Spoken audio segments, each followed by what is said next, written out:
ஆசிரியர்களை வாழ்த்த வேண்டும், நடத்தினவர்களை வாழ்த்த வேண்டும், போதிக்கிற போதகர்களை வாழ்த்த வேண்டும்.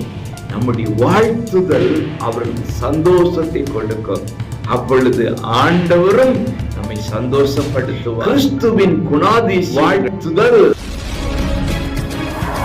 பிரியமானவர்களே, இயேசுவின் நாமத்திலே உங்களை வாழ்த்துகிறேன்.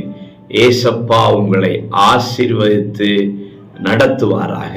எபிரேயர் 13:24 உங்களை நடத்துகிறவர்களையும் வாழ்த்துங்கள்.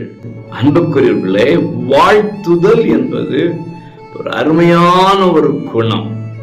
யாரை நாம் வாழ்த்த முடியும் என்று சொன்னால், நாம் நடந்து வந்த பாதைகளிலே பலரும் நம்மை வழி நடத்தி இருப்பார்கள், யோசனை சொல்லி இருப்பார்கள். சில நேரம் திகைத்து நிற்கும் போது இதை இப்படி செய் என்று சொல்லி இருப்பார்கள். கலங்கின நேரங்களிலே கூட நின்று நம்முடைய கலக்கங்களை மாற்றி இருப்பார்கள்.